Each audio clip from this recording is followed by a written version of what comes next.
Bueno, los niños se quedan hoy con nosotros, así que les quiero decir a los niños que oré por ustedes para que su fe no falte y una vez vueltos confirmen a los hermanos y que puedan estar dentro de todo tranquilos, sujetos a sus padres y bueno, y los que tienen que toser, que tosan tranquilos, no molestan.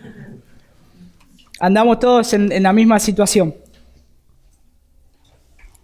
¿Listo, Nico? Bien, hermanos, vamos ahí a 2 de Timoteo, por favor. Acompáñenme ahí a 2 de Timoteo, capítulo 3. Y voy a seguir, mejor dicho, no voy a seguir, sino que quisiera darle como un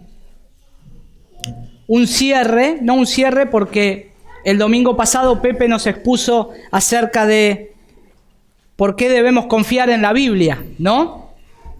Motivado por el sermón anterior, quiero estar compartiéndoles acerca de cómo construimos cimientos firmes en tu vida, en nuestra vida, cómo construir cimientos firmes en tu vida. Y sería una continuación de lo que dejé hace 2 domingos, que tenemos que considerar hace 2 domingos, no, hace 3 domingos me parece, o 4, considerar a Dios como lo principal. El cristiano debe considerar a Dios como principal para tener una base firme de su fe cuando vienen los problemas a nuestra vida. Y entonces, motivado por el sermón anterior, yo quiero poner en práctica lo que Pepe nos estuvo compartiendo acerca de la suficiencia de la Escritura, por qué la Biblia, por qué tenemos que confiar en la palabra de Dios. Por lo tanto, creo que si queremos tener cimientos firmes en nuestra vida, en los momentos de prueba, en los momentos de dificultad, sí o sí necesitamos confiar en la palabra de Dios. Necesitamos confiar en la palabra de Dios. Por eso voy a repetir el pasaje de 2 de Timoteo, capítulo 3, 16 al 17. Dice: toda escritura es inspirada por Dios. No es cualquier escritura. Recuerden el contexto, se viene hablando acerca de la palabra de Dios. Y útil para enseñar, para reprender, para corregir, para instruir en justicia, a fin de que el hombre de Dios sea perfecto, equipado en toda o para toda buena obra. Y hay algo que debemos tener en cuenta para considerar al momento de una crisis, cuando vienen los problemas, cuando vienen las tempestades a nuestra vida, cuando parece que nos va a sacar de ese lugar de confort que a veces tenemos o que estamos.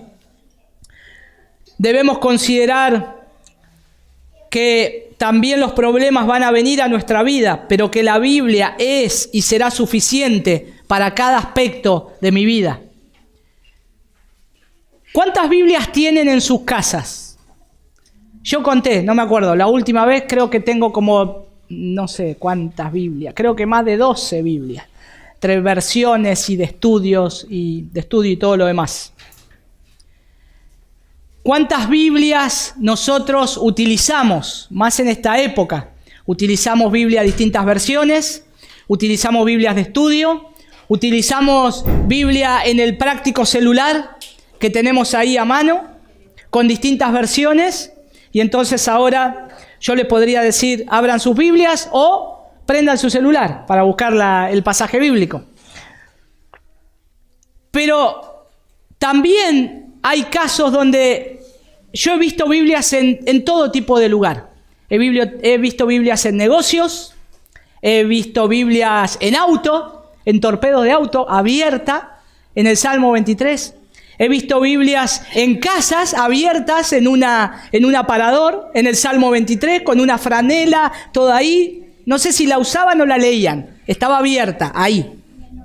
En el Salmo 91, ¿no? Pidiendo la confianza, la seguridad. He sabido de gente que se ha olvidado la Biblia arriba del auto y arrancó y se fue y la Biblia quedó arriba del techo del auto.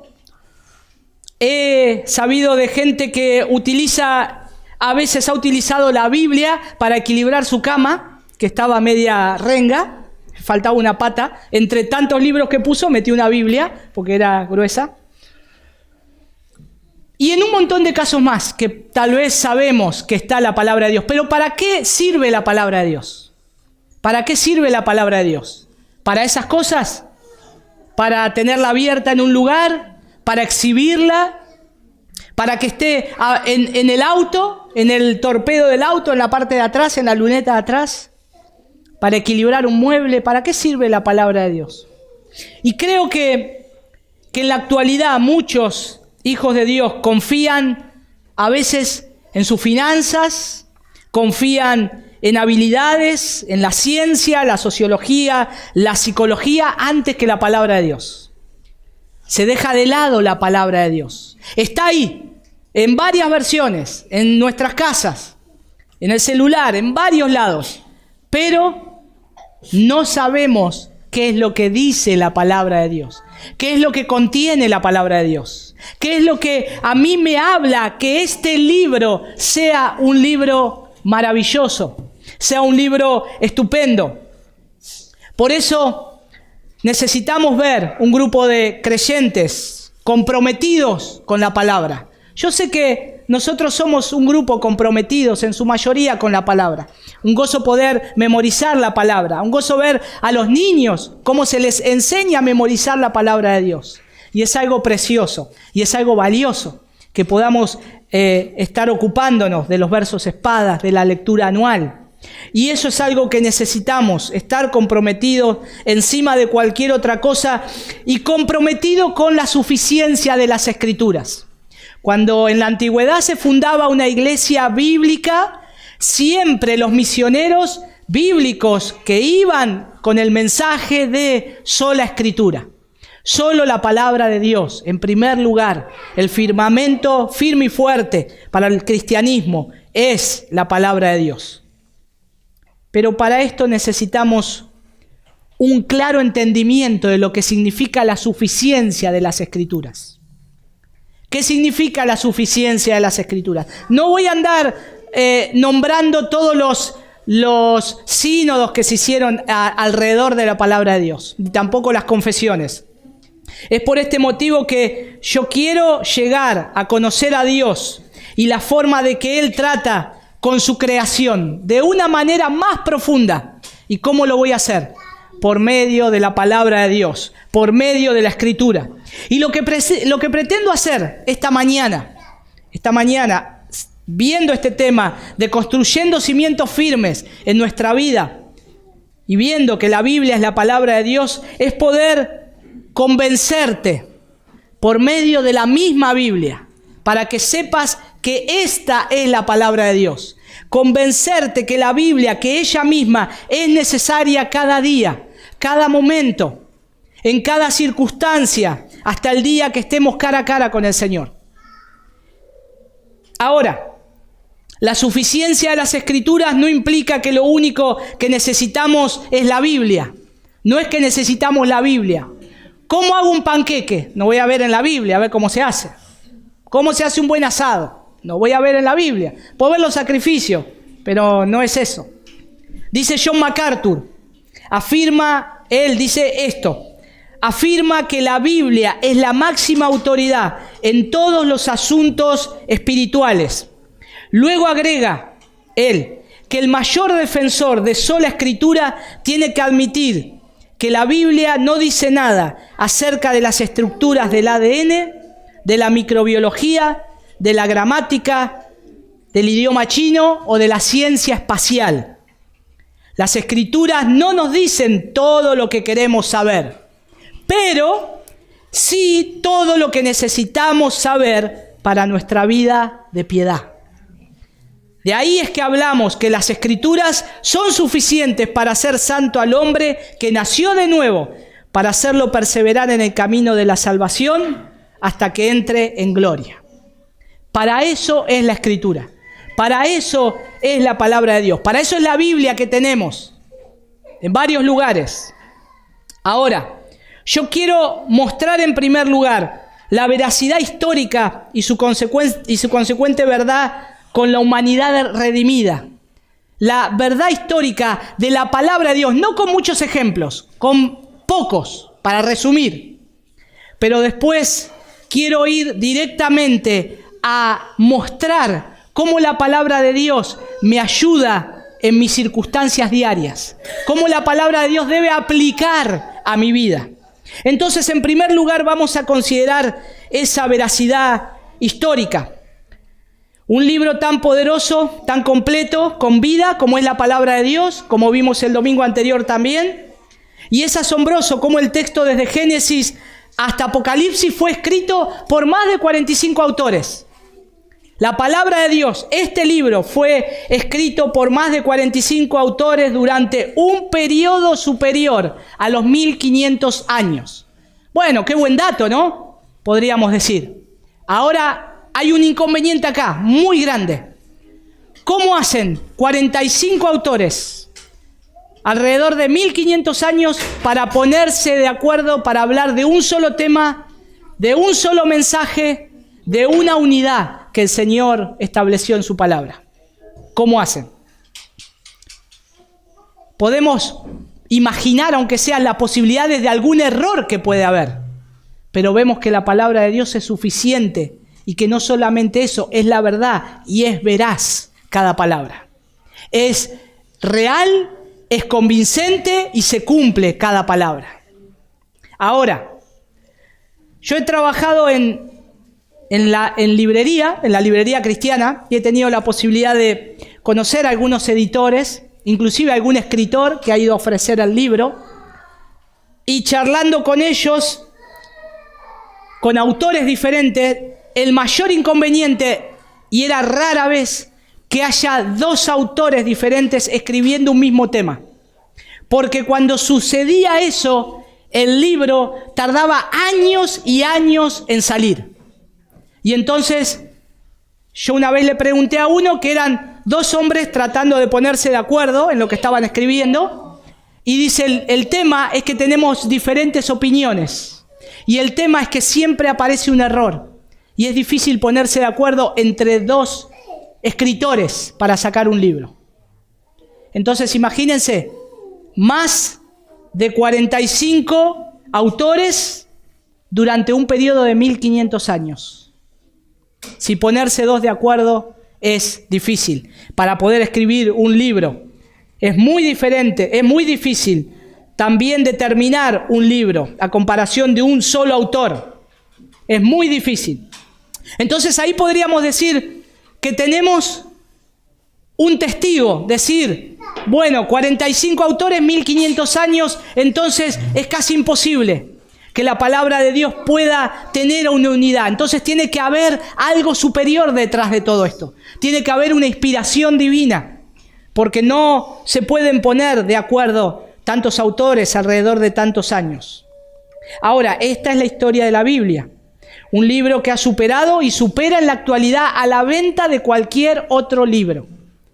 Cada año que cierra la Biblia en todo el mundo tiene la mayor cantidad de impresión, la mayor cantidad de idiomas traducidos, el mayor alcance en todo el mundo. Es un libro que no lo puede superar. Novelas populosas como Harry Potter, El Señor de los Anillos y entre otros. Su mensaje es tan profundo que hombres y mujeres han estado dispuestos a dar su vida para defenderlo.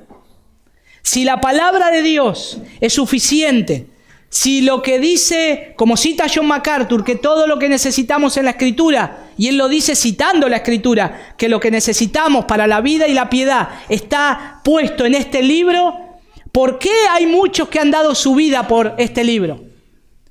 ¿Por qué hay muchos que han muerto por la palabra de Dios? Déjenme citarles solamente un caso, y es uno de, podríamos decir, junto con el de, Martín Lutero, o otro puede ser, la historia de William Tyndale, un inglés, un joven inglés. Está la película de William Tyndale, si ustedes la buscan en YouTube, se llama El proscripto de Dios. La encuentran ahí, es un resumen de la historia de William Tyndale, un resumen de su vida, ministerio y pasión. ¿Pasión por qué? por poner las escrituras en un lenguaje que su pueblo la pueda entender. En un lenguaje que su pueblo la pueda entender. Y en este caso era el inglés. Y según nos cuenta su biografía, en su época en la Universidad de Oxford, esto fue en el siglo XVI, muchos decían de él, sus modales y su conversión eran tales que todos los que le conocían aseguraban que era un hombre con la más virtuosa disposición y una vida sin mancha. Eso decían de este joven, de William Tyndale. Una virtuosa disposición y una vida sin mancha. Sus amigos más íntimos dice que decían cosas muy nobles de él. Que además era un apasionado de la escritura. Y más adelante, como un estudiante que va a la Universidad de Cambridge y dice que era un voraz lector de la Biblia, Tyndale iba a debatir a menudo con algunos conceptos teológicos con otros estudiantes. No obstante, nos cuenta su biografía. Esta biografía es del libro de Fox, el libro de los mártires. Un libro que recomendado para leer, pero muy fuerte con todas las historias que cuenta.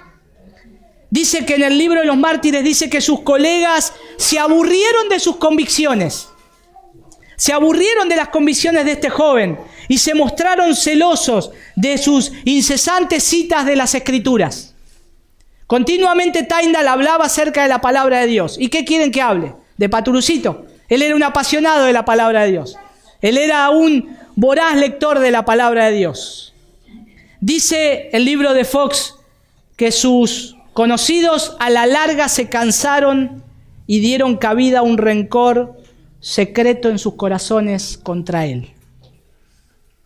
¿Qué había hecho este hombre para que tengan enojo contra él? Leer la palabra de Dios, amar la palabra de Dios, querer traducir la palabra de Dios, querer poner en el contexto la palabra de Dios, querer llevar la palabra de Dios a un idioma que el campesino la pueda entender y no quede todo supeditado al clero católico romano de esa época, que se hablaba en latín y que decían que ellos solamente tenían la correcta interpretación de la Escritura y no el pobre campesino que está ahí ignorante, que no sabe nada. Tienen que venir a la Iglesia Católica para que le demos la correcta interpretación. William Tyndale dijo, no. El campesino, ese pobre campesino, cuando tenga el Evangelio en sus manos, traducido a su propia lengua, será un hombre que sepa o interprete también mejor las Escrituras como ustedes. Bajo la constante presión del clero local, Tyndale se traslada a Londres, donde por más de un año se dedicó a traducir el Nuevo Testamento al inglés, al idioma vulgar, se dice, del ciudadano común. Ahí se enteraron, comenzaron los problemas, y él pone de manifiesto su amor por la Biblia y su compromiso de hacer que el Evangelio estuviera disponible para todos los hombres. William Tyndale continuó el trabajo prohibido sin preocuparse de su propia seguridad. Ya los clérigos locales, temerosos de que dicha distribución común de la Biblia los dejara sin trabajo, forzaron al joven Tyndale a mudarse a Alemania. Y él se fue a Alemania, motivado también porque ahí estaba Lutero. Ya Lutero ya había hecho el trabajo de poner la palabra de Dios en el idioma del pueblo. Entonces deja Inglaterra, se reubica en Alemania y allí continúa la tediosa tarea de traducir la Biblia, de ver cómo va cada texto, la traducción del griego, del hebreo, cada palabra, para no distorsionar la palabra de Dios. Dice el libro de los mártires que él logra traducir muchos libros de la Biblia, incluyendo muchos del Antiguo Testamento. Y aunque estaba lejos de Inglaterra, el clero inglés continuó acosando a Tyndale, examinando y burlándose de las traducciones que él hacía. Los enemigos de Tyndale captaron la atención del rey y le convencen de poner punto final a la tarea de Tyndale. Ya se cansaron. Entonces, ¿qué hacen? Le tendieron una trampa con un amigo cercano a William Tyndale, un tal Henry Phillips, utilizándolo como un señuelo. Él siempre se disponía a estar cerca de la gente, de sus conocidos, de sus amigos, y más cuando no conocían las Escrituras, porque el deseo de él era ponerlas delante de sus ojos. Entonces ahí Tyndale es capturado. Lo llevan a un calabozo del castillo de Vilvoorden. Durante más de 500 días fue prisionero. Fue llevado a juicio y sentenciado por herejía y traición. Ahora, ¿qué herejía y traición había hecho Tyndale?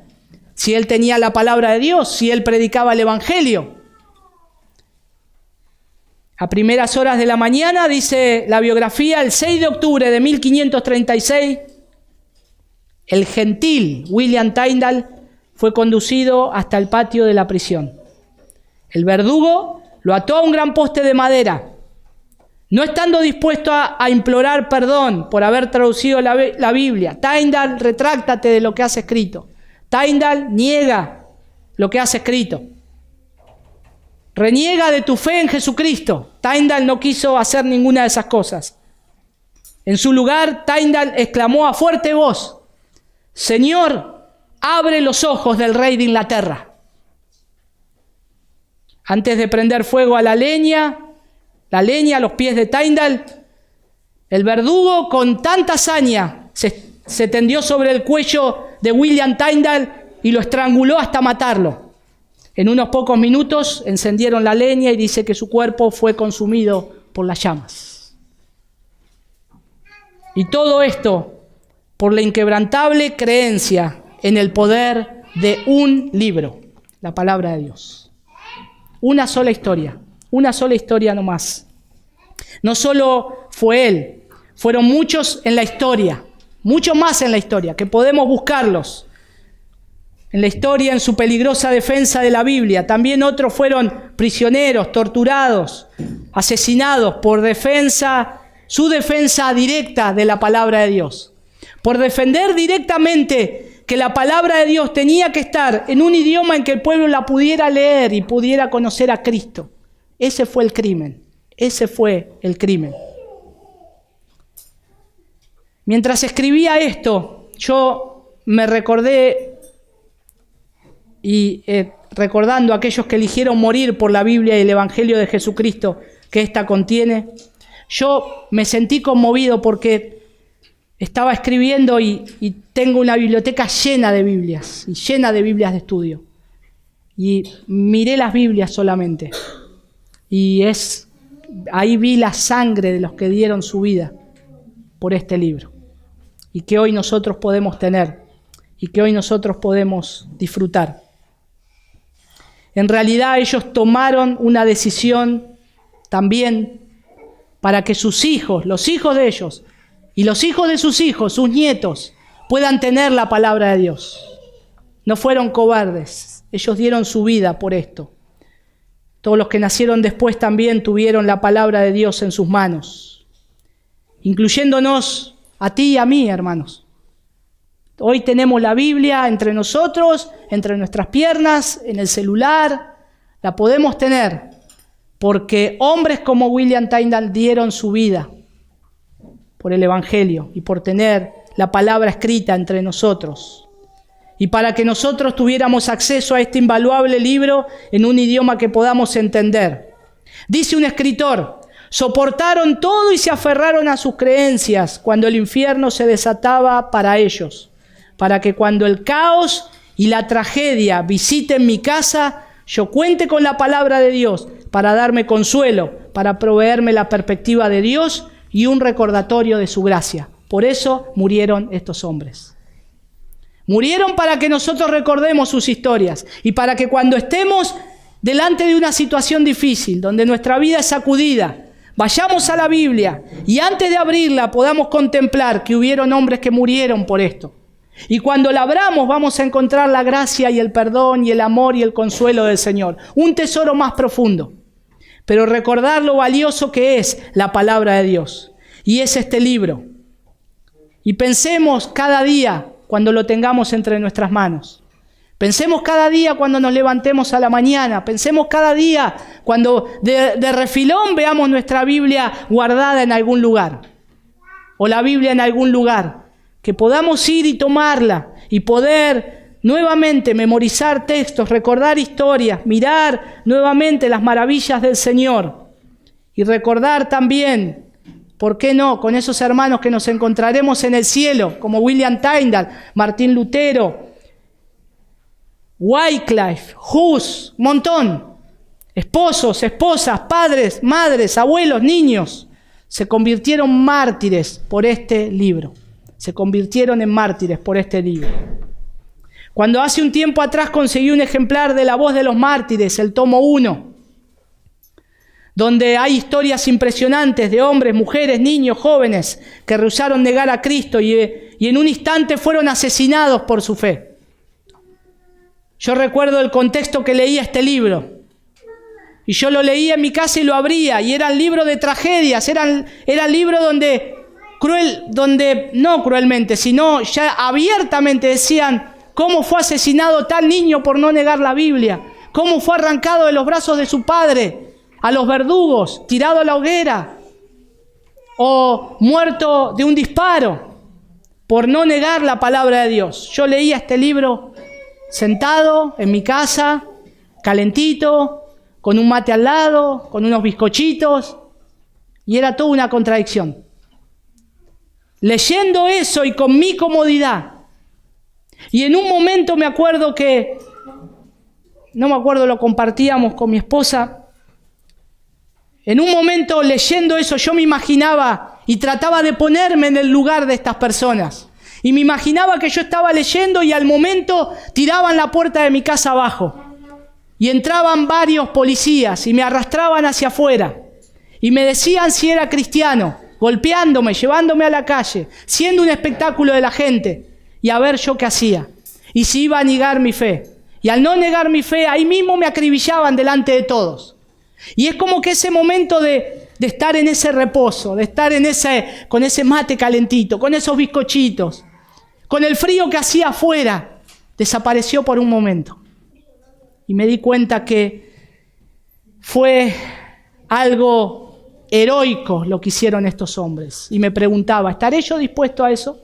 ¿Amo tanto la palabra de Dios? ¿Es tanto la palabra de Dios suficiente para mi vida que si me dicen negala, escupila, tirala, quemala, rompela, yo lo haría? ¿Por qué estos mártires dieron su vida por la Biblia? ¿Cómo sabemos que es la palabra de Dios? Bueno, un poco lo vimos en el sermón anterior, que la Biblia es inspirada por Dios y tenemos una utilidad muy grande ahí para la salvación y para la vida cristiana. Ahora ya, en resumidas, poniendo estos acontecimientos históricos de hombres que dieron su vida por la palabra de Dios, yo quiero ahora pasar a la segunda parte, que es el poder de la palabra de Dios, la vida que ella da y la eficacia que le da al cristiano en la vida práctica. Y ahí es donde regresamos a 2 de Timoteo, capítulo 3, versículo 16. Pablo está prisionero, está a punto de ser ejecutado, le escribe a Timoteo, está en una celda de aproximadamente 6 por 8, más o menos esas dimensiones, con alrededor de entre 30 y 50 personas, donde hacían sus necesidades fisiológicas, todos ahí. Y Pablo le escribe a Timoteo y le dice, Timoteo, toda escritura es inspirada por Dios. Le está enfatizando a su protegido, a Timoteo, le está enfatizando esto, de modo especial, la utilidad de la Biblia, a fin de prepararte, Timoteo, para las emergencias que vas a tener. Toda la escritura es inspirada por Dios y útil para enseñar, para reprender, para corregir, para instruir en justicia, a fin de que el hombre de Dios sea perfecto, equipado para toda buena obra. Pablo le estaba diciendo a Timoteo, he aquí, Timoteo, lo que la Biblia hará por ti cuando lo necesites. Acá está la escritura, te va a ayudar para cuando lo necesites. Puede incluso, no pienses en la lectura de las escrituras como una preparación para cuando venga el desastre. Pero cuando la crisis te golpee, vas a descubrir que prepararte es exactamente lo que has estado haciendo. Para esto es buena la Biblia y sus beneficios especiales. Para eso nos exponemos a la palabra de Dios cada domingo. Para eso acudimos a estudios bíblicos, hacemos discipulado, leemos en la casa, memorizamos textos bíblicos, leemos la lectura anual. ¿Para qué? Para que cuando la crisis golpee tu vida, al instante salgan esos versículos. Al instante el Espíritu Santo salga en esa misión de hacerte recordar lo que una vez has leído. Pero no me acuerdo nada. Yo quiero memorizar, no me acuerdo nada. Y es verdad, puede ser que no te acuerdes nada, pero el Espíritu Santo sabe que no te acordás. Por lo tanto, Él es la fuerza. Y cuando te acuerdes, da gloria a Dios. Porque vas a decir, yo no me acordaba. Y ahora de golpe salió este versículo. En medio de esta dificultad, en medio de esta crisis, en medio de este dolor, recuerdo que la palabra dice esto. Es el Espíritu Santo obrando. Dice el versículo 16. Quiero separarlo en varias partes el versículo 16. En A, B, C y D.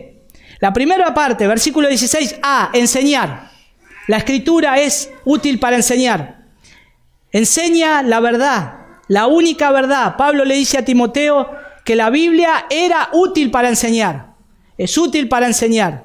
La Biblia es buena para enseñar. Y en el Antiguo Testamento se utiliza la palabra doctrina, por ejemplo, que significa lo que es recibido. La doctrina es lo que es recibido. Pero Dios es la fuente del conocimiento.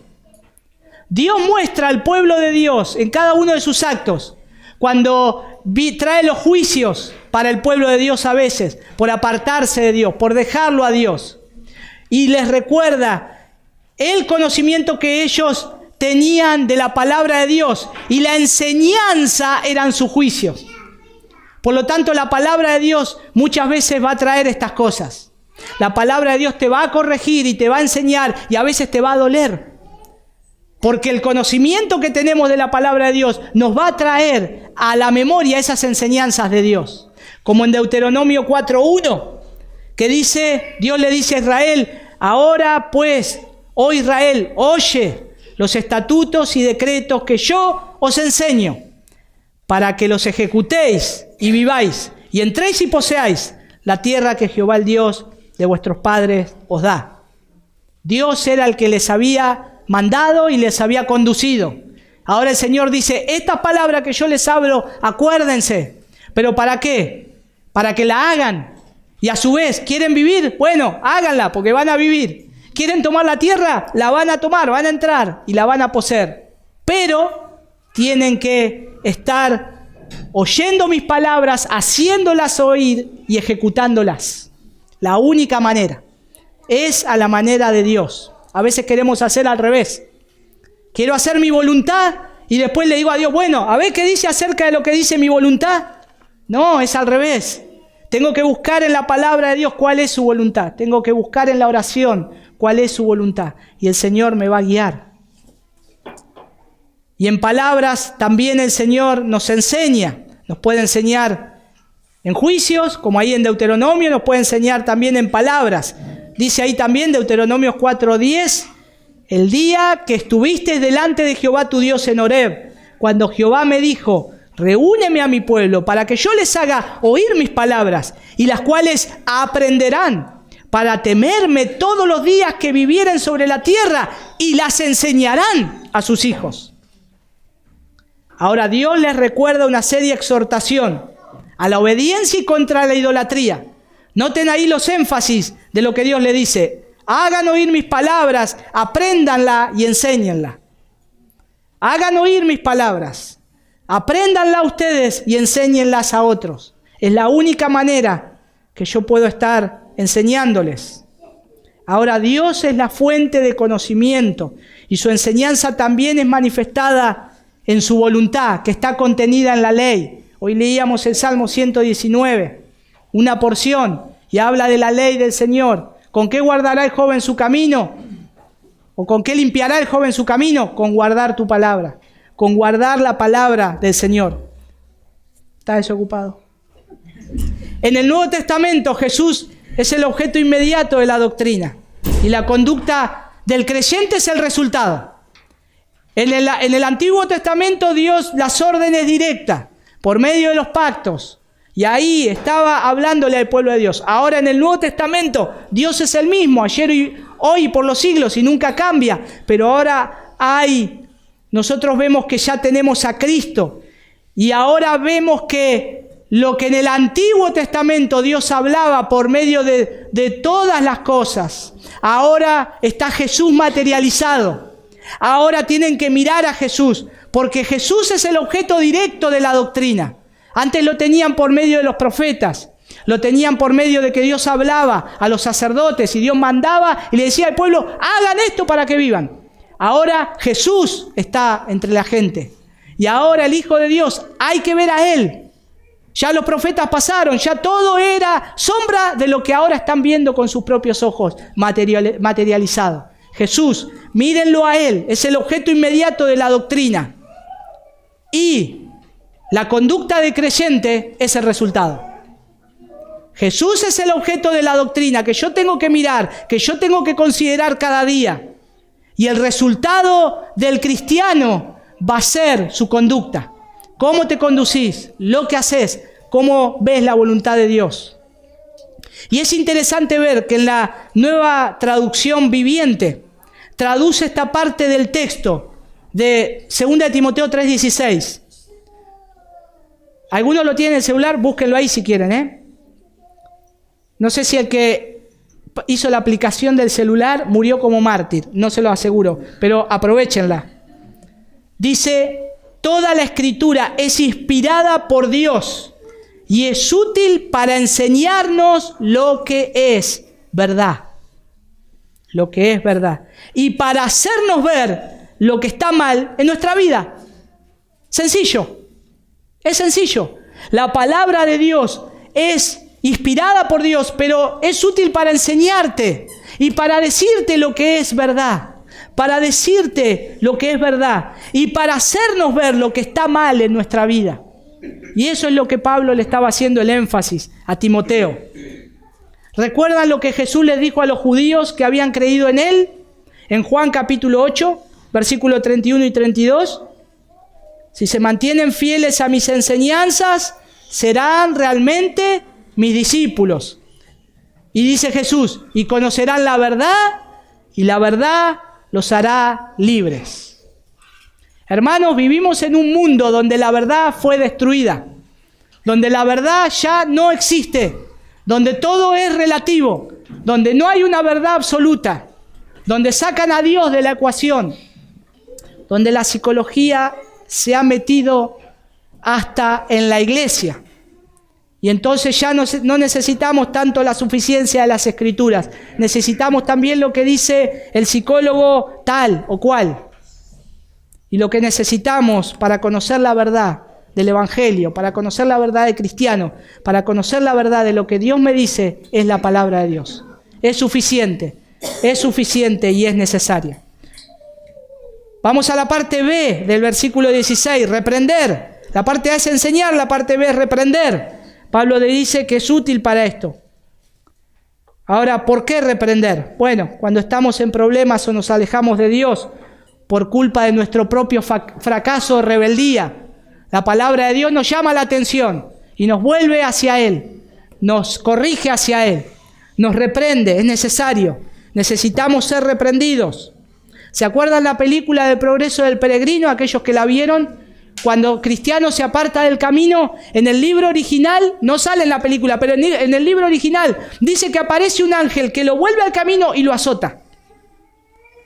Y le dice, porque se desvió del camino. Y ese ángel era el Señor. Volviéndolo al camino. Pero esos azotes le dolieron, dice en el libro. Y esa es la forma que Dios emplea para obtener nuestra atención. Reprendernos muchas veces por su palabra. Como cuando mi esposa me llama, cuando usa mi nombre y apellido a veces.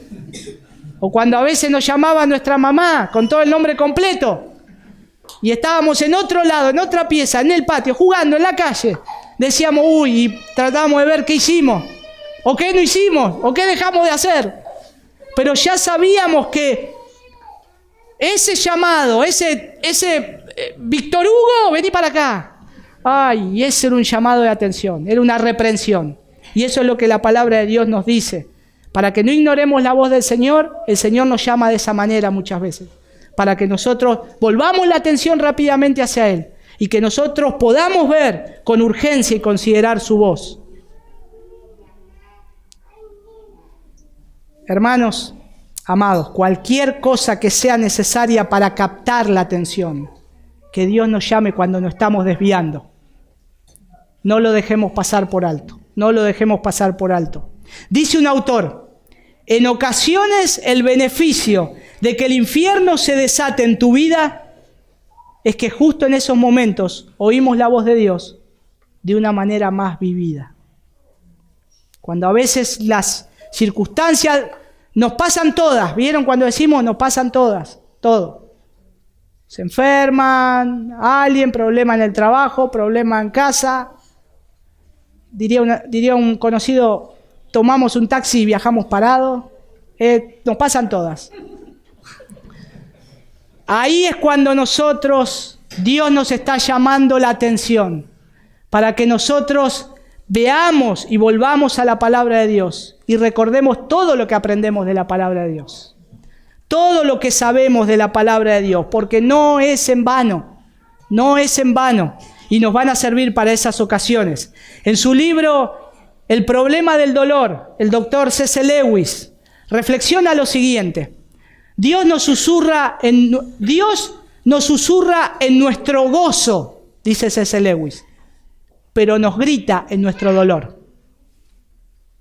Lo escuchamos a Dios con una voz apacible muchas veces, en el momento de gozo, en el momento donde todo es verde, pero en el momento de sequía, en el momento donde todo es gris, ahí es donde Dios nos tiene que gritar para recordar la palabra de Dios. Nos tiene que llamar la atención y llamarnos y hacernos recordar la palabra de Dios. El rey David dice en el Salmo 34, 18, el Señor está cerca de los quebrantados de corazón. Precioso este salmo. Y él sigue diciendo, y salva a los de espíritu abatido. Cuando estás quebrantado de corazón, cuando estás abatido, ¿saben lo que es abatido? Ya está, no hay solución para este hombre. Dice que ahí Dios está. Dice que ahí Él está cerca. Él está cerca. Y es hermoso este texto cuando te sientas de esa manera. Que estás mal, que estás quebrantado, que estás abatido, que todo va mal, que las circunstancias están mal.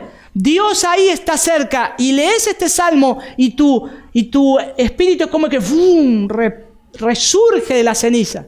Y alabás al Señor y recordás esta verdad y decís, gracias Señor porque pude memorizar este salmo y recuerdo que me dices que tú estás cerca mío, que nunca me vas a dejar. La parte C del versículo 16, Pablo le dice a Timoteo, la palabra te va a corregir, Timoteo. La palabra corregir es una reforma o rectificación, es como enderezar de nuevo. Es como enderezar de nuevo. Obtener nuestra atención es importante, pero eso es solo la antesala para la noticia que sigue, que es corregir. Una vez que, vuelvo al ejemplo de mi esposa, me llamó, o mi mamá, me llamaba por mi nombre, Víctor Hugo, vení. Yo ahí ya sabía que iba a tener una reprensión, que ahí captó la atención mía. Yo salí corriendo, dejaba todo lo que estaba haciendo. En el caso de mi mamá no me acuerdo si era así, pero bueno. Salía y dejaba todo porque sabía que algo me iba a pasar. No sé si iba a ser mártir, pero por ahí podía llegar a andar. Y cuando estaba enfrente a ella, ahí venía la corrección. Ahí venía lo que me tenía que decir. Y es lo que Pablo le está diciendo a Timoteo. Timoteo, alguna vez la palabra de Dios te va a llamar la atención. Te va a decir, hey, Timoteo, estás en problema. Acordate, mirá la palabra de Dios. Y cuando estés frente a la Escritura te va a corregir, Timoteo. Te va a decir lo que tenés que hacer. Te va a decir en qué fallaste. Te va a decir qué es lo que hiciste mal o qué es lo que tenés que hacer. Por eso Pablo utiliza bien puestos estos términos. Corregir, cuando estés delante de la palabra, Timoteo, es una vez que estés ahí, es probable que la palabra te aclare lo que hiciste para merecer la alarmante interrupción de que yo te llamé la atención. Entonces podemos ponerlo de esta manera también. Por medio de la palabra tenemos un veredicto verdadero y es necesario para que tenga lugar la corrección y el cambio. Tengo lo que Dios me dice que tengo que hacer verdaderamente y sin error. Me llama la atención, me dice lo que tengo que hacer y tiene que haber un cambio. Porque es para que yo tenga un cambio. Es como los niños en la disciplina. Será corregido, tiene que ser corregido. No van con gusto a ese momento de disciplina. Pero saben que cuando les tocan van como ovejas al matadero casi. Ya saben que bueno, ya está, listo, no puedo zafar de esta. Pero es como dice Job, ahí en Job 5, 17 y 18. He aquí, cuán bienaventurado es el hombre a quien Dios reprende. No despreciéis, pues, la disciplina del Todopoderoso, porque Él inflige dolor, pero da alivio. Él hiere, pero sus manos también sanan. Es precioso el amor del Señor. El amor en la corrección, el amor en llamarme la atención para que yo vuelva al cauce correcto. Diciéndome el dolor. ¿Te va a doler? Sí, te va a doler. Pero va a dar un fruto más adelante. Porque el Señor da alivio y también sana. La palabra de Dios nos corrige. Por último, del versículo 16, la parte D, podríamos decir, instruir en justicia. Timoteo, instruir en justicia es disciplina, pero también es instruir. Es una corrección disciplinaria, es educación, es entrenamiento, lo que Pablo le está diciendo acá a Timoteo. Y en un sentido podríamos utilizar y decir, es apartar para propósitos espirituales. Instruir en justicia. Por esto la Biblia es verdad, porque nos ayuda a comprender los caminos de Dios. Nos ayuda a comprender los caminos de Dios. Capta nuestra atención y nos dice dónde hemos fallado. Y entonces, es entonces cuando la Biblia establece un plan. Ya captó la atención, ya nos dice dónde hemos fallado. Entonces ahí la palabra de Dios establece un plan. En la Escritura tenemos muchos ejemplos de hombres de Dios que vinieron a Dios con problemas y obtuvieron la solución en Dios, en su palabra. Y uno de ellos fue el rey David. Como ejemplo podemos ponerlo. Se presentó con valentía delante del Señor y nos dio las palabras con las que debemos orar cuando necesitamos ayuda. David necesitaba esa ayuda del Señor. Estaba en problemas. Y David escribió en el Salmo 143, versículo 8. Él dijo así al Señor: por la mañana hazme oír tu misericordia, porque en ti confío. Enséñame el camino por el que debo andar, pues a ti elevo mi alma. Dice el salmista: hazme saber de tu gran amor. Por la mañana hazme oír tu misericordia. Haceme ver, Señor, tu gran amor, porque en ti he puesto mi confianza. No lo que dice el mundo, no lo que dice la psicología, no lo que dicen los diarios, no lo que dice la radio, la televisión, que constantemente echan un veneno sobre el hombre, infectan, tiran sobre el hombre todo su veneno para que nos deslicemos y para que nosotros pequemos en pensamiento y en obra. Cuidado, cuidado, cuidado cómo leemos, cuidado cómo vemos, cuidado cuando estamos delante de la realidad de este mundo. Yo tengo que ver la realidad de este mundo e ir a la Escritura para encontrar en el Señor cuál es su plan. Continuamente. Y el salmista le dice: hazme saber de tu gran amor, porque en ti he puesto mi confianza. El Señor te dice acá en su palabra: yo te voy a instruir, yo te mostraré el camino que debes seguir, yo te daré consejos, velaré por ti, dice este salmo. Él va a orar por nosotros. Por eso la Biblia traza un plan a seguir. Quiero hacer una conclusión y terminar viendo que, y espero que al llegar al final de esta exposición, poder repasar qué la Biblia es para nosotros. qué la Biblia es para nosotros, de acuerdo a lo que vimos el domingo anterior, de acuerdo a las cosas prácticas que estamos viendo hoy. Podríamos decir que es el libro más vendido de todos los tiempos, por lo cual vimos que hombres y mujeres y niños dieron sus vidas a fin de preservarlo. Que este libro, que todavía tiene el poder de tocar vidas, instruye, reprende, consuela y es nuestra guía de entrenamiento para construir cimientos fuertes cuando la tempestad nos visite. Y este libro precioso que contiene todo esto que hemos visto y más, se llama la palabra de Dios. La palabra de Dios. Que podamos ser un pueblo que esté pegado al libro. Que podamos ser un pueblo que crece a la luz de este libro. Que podamos ser una iglesia que crece en la suficiencia de las Escrituras verdaderamente. Vamos a orar. Señor, te damos tantas gracias por tu palabra. Gracias, Señor, por este libro tan precioso que traductores, Señor, se han esforzado, aún Reina y Valera, que aún, Señor, teniendo fuerte oposición, han traducido la palabra a nuestro idioma para que nosotros podamos tenerla aquí hoy, Señor. Gracias por los misioneros que han dejado sus familias, trabajos y se han esforzado por traer el Evangelio y la palabra de Dios a nuestra nación. Gracias, Señor. Gracias por aquellos que no han o que han rehusado negar su fe. Te doy gracias, Padre. Gracias por la valentía de ellos, para que tu palabra, Señor, llegue a nosotros. Ayúdanos a recordarlo siempre, Señor. Ayúdanos a respetar y valorar a esos hombres que hicieron esto. Pero aún más, Señor, ayúdanos a ver que tenemos entre nosotros la suficiente y poderosa palabra de Dios en nuestras manos. Un libro que tiene vida propia, que nos habla cada día, cada año. Es distinto. Te damos gracias, Señor.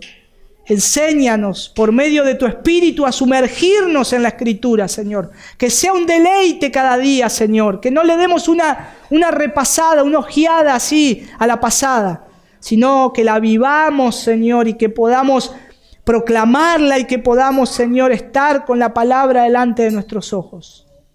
Gracias, Señor, nuevamente. Gracias por esta iglesia, Señor, que se está esforzando por memorizar tu palabra, por crecer en tu palabra y por ponerla en práctica. Gracias por mis hermanos, por las hermanas que le enseñan a los niños. Gracias por los hermanos que tocan las alabanzas, que buscan canciones que te glorifiquen a ti, que digan lo que dice tu palabra, Señor. Gracias. Señor, acompáñanos con bien a nuestros hogares y a las actividades de este día. Te lo pedimos en el nombre de Jesús. Amén. Amén.